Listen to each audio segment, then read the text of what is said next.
In talking about agents of socialization, now we're going to talk about the media's ever increasing role in socialization. In almost ever present fixture in the lives of young Americans today, the media contribute to the political socialization of Americans in many ways. Television, radio, the internet, and various forms of electronic entertainment and print media help shape Americans' political perspectives.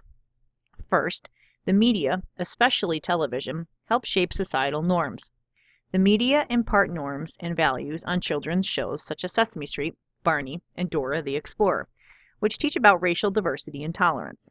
For example, Barney's friends include children with and without disabilities. These shows and others reflect changing societal standards and values. The media also reinforce core democratic values.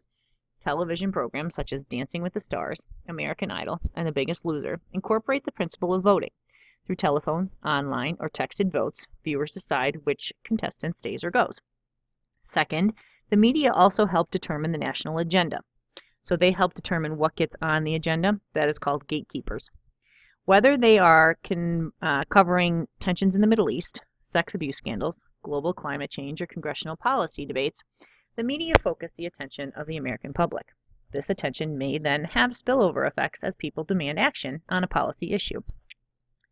Thirdly, the media educate the public about policy issues.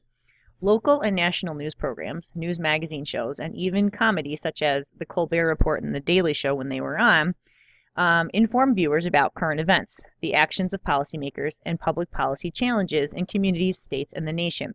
So even though they're comedy shows, if you understand the humor on the show, then you understand the politics.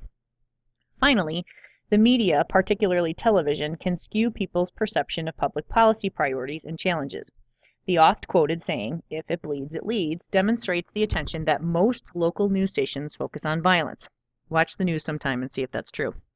Although crime rates have dropped since the 1970s, the reporting of crime, particularly violent crime, on nightly news broadcasts has increased. Even national news broadcasts and talk shows fall prey to the tendency to emphasize visual news: fires, floods, auto accidents, and plane crashes.